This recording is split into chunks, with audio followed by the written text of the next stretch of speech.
Hi, I'm Cassie Burton, host of the Curiosity Junkie podcast. Today, you're listening to The Journey Inward, a mini series of talks focused on reconnecting with our true inner self. If you'd like more information on the journey inward, please visit cassieburton.com and get signed up for the monthly newsletter. While you're there, be sure to check out the resources tab, where you'll find helpful tools, worksheets, practices, and exercises to help you on your journey inward. I recently launched a 21-day mindfulness challenge on Instagram stories.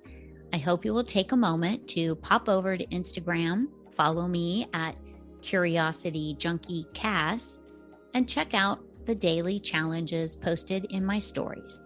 All 21 days of the challenge will be housed in the purple story highlight labeled Journey Inward. Today, I'm wrapping up mindfulness. Last time, I shared my mindfulness practice and why I started my journey inward. I do want to remind you that mindfulness isn't something you master. It's more of a practice, a way of being present with ourselves. My personal opinion on mindfulness is that it isn't something we are supposed to do every minute of every day. However, we can practice being present every day. If you followed the 21-day mindfulness challenge, you saw just how many different ways there are to practice mindfulness. Almost all of them included some form of being fully present with ourselves. That is what mindfulness means to me. Finding or creating moments where you can be fully present with yourself, for yourself, and then also finding those moments of joy and gratitude within those precious moments. On that note, I want to share a story about a very curious 2-year-old named Sam.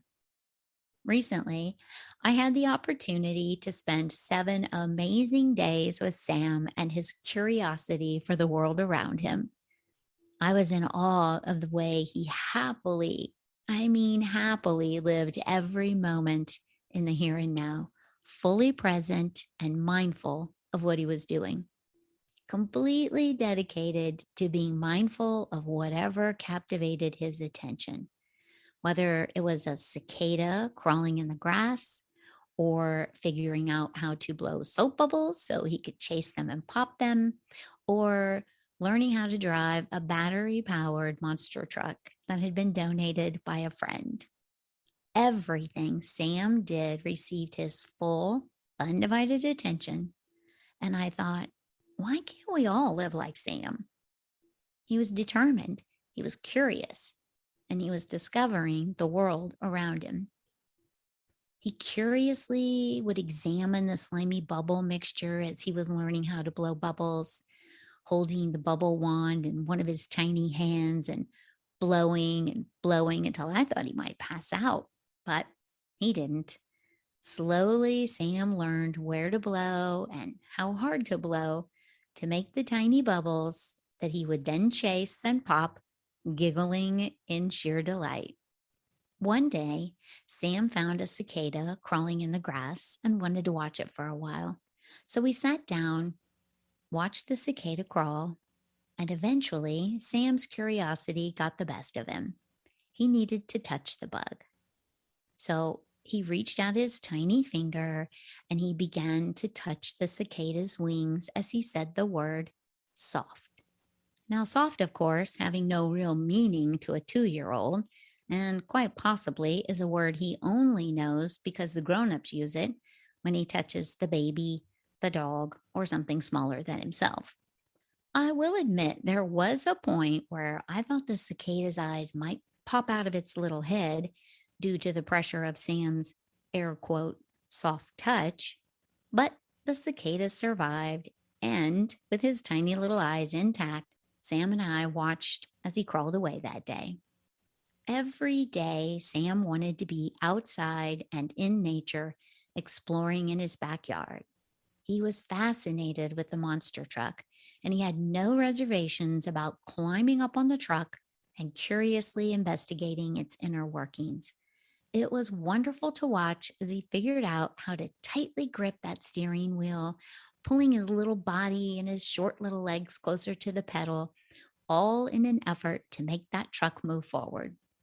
Sam was truly living and enjoying the present moment. There was no concern for how he would be viewed or what others might think of his actions. No worries about the future or the past. No thought was given to what he looked like in his pajamas and his rubber boots wandering around exploring in his backyard. He was too busy living. He was too busy being curious. He was busy being in the present moment.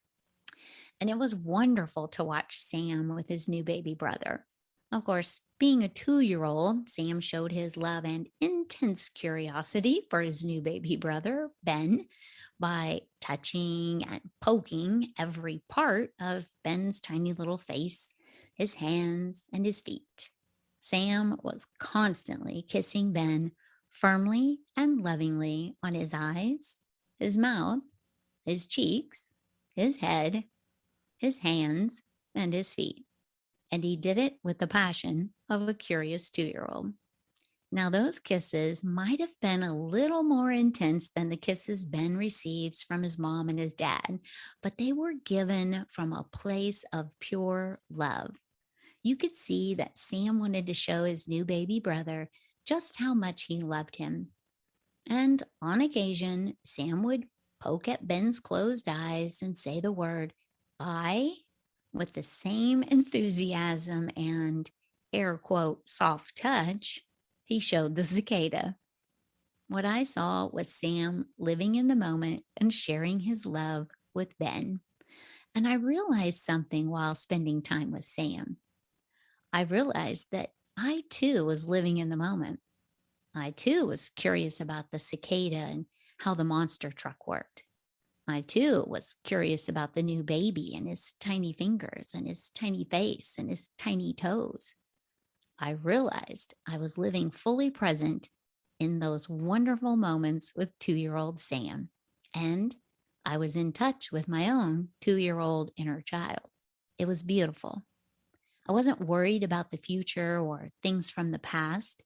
I wasn't worried about all the items on my to-do list or future podcast topics. I was living fully present.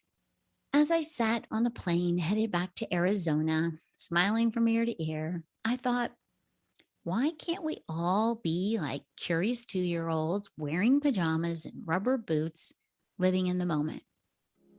And so I ask you, why not live in the present moment with unbridled curiosity and enthusiasm?